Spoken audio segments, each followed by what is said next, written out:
Olá, gente mais que boa. Tudo bem? Graças a Deus. Mais um dia. E esse dia nós damos graças ao Senhor porque as misericórdias dele se renovaram nessa manhã. Meus irmãos, todos temos recebido muitos pedidos de oração para que nós possamos estar intercedendo por aquelas pessoas que estão infectadas com o vírus, que estão internadas, que estão em estado grave, enfim, muitos pedidos nós temos recebido para nós orarmos pelos nossos irmãos e às vezes até pessoas que não foram alcançadas ainda pela graça salvadora do nosso Senhor Jesus, mas nós temos orado.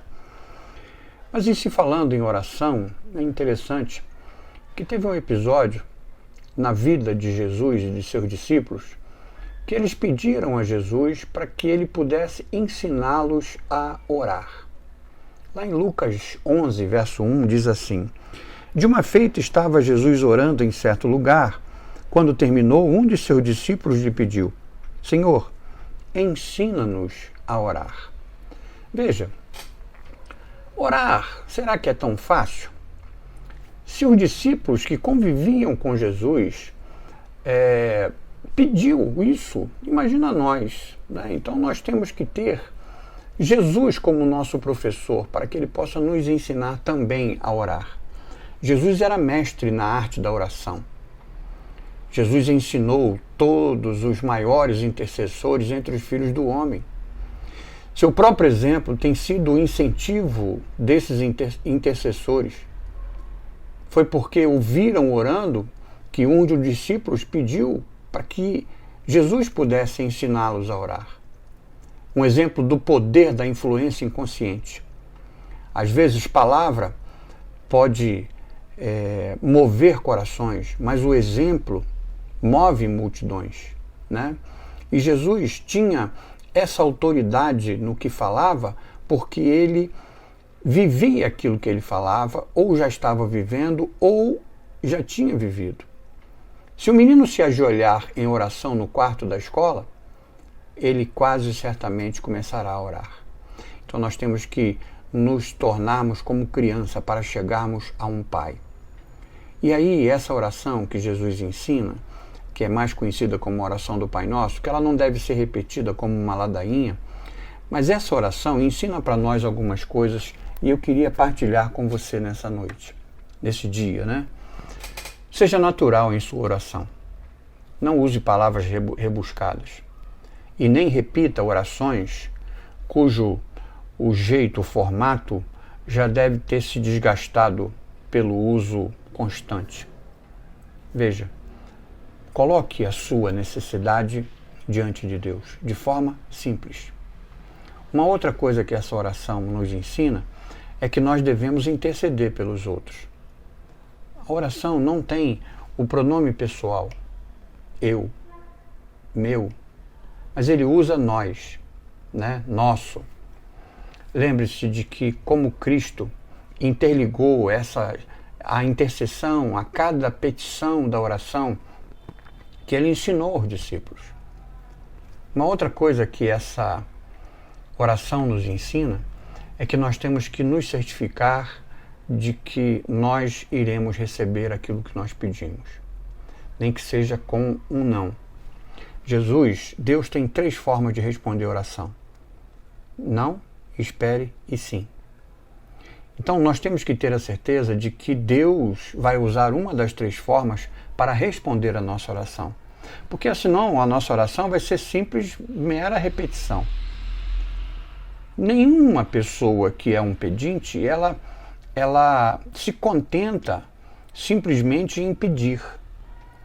Ela exige que a gente dê uma resposta. Insiste, alguns insistem até o horário de receber, a hora de receber. Infelizmente, muitas vezes nos contentamos somente em pedir, mas sem pensar em receber.